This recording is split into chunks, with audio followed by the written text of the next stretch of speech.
faire peur aussi, alors qu'on a Hugo de Wild qui se prépare. Attention, le gros carton. Ah ben voilà, on en parlait de ces incidents qui pouvaient arriver. Ouf, ça a tapé fort. Heureusement, on comprend mieux pourquoi on met des pneumatiques à l'entrée de la voie des stands. Mais Mororas qui est parti en travers tout seul. Ah non, il a perdu une roue. Il a perdu une roue. Ouf, et derrière la manœuvre d'évitement qui n'a pas pu être réalisée par le pauvre Andreas Laskaratos.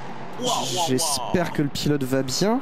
On voit qu'il y a quand même beaucoup de pneus et que ça amortit le choc. Mais oui, heureusement. Mais même Mororas qui n'y est pour rien. Il a perdu la roue arrière. Problème peut-être d'écrou.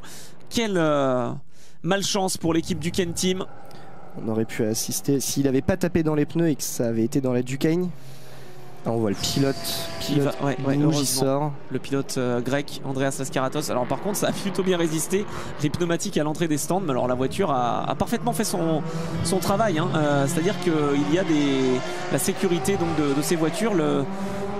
On va dire que la coque n'a pas bougé en fait.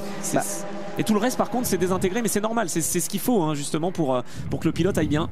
Mais c'est ça, il y a 2 ans ils avaient changé la nouvelle réglementation LMP3, justement rajouter une couche de carbone sur les côtés du pilote et sur l'avant. Et on voit là la moitié est totalement détruite, mais la coque de survie on va dire qui protège le pilote a fonctionné. Et on voit que la sécurité maintenant a quand même bien évolué pour qu'un accident comme ça ne fasse pas de dégâts physiques en tout cas. Oh, Alex Fontana qui s'en est sorti idéalement aussi, incroyable avec la voiture du team Virage. Et Laskaratos qui va bien, mais pourquoi il n'est pas rentré dans la voie des stands? Il n'a pas eu le réflexe. En même temps, ça passe tellement vite. Hein. À cette vitesse, on sort à fond du dernier virage, il voit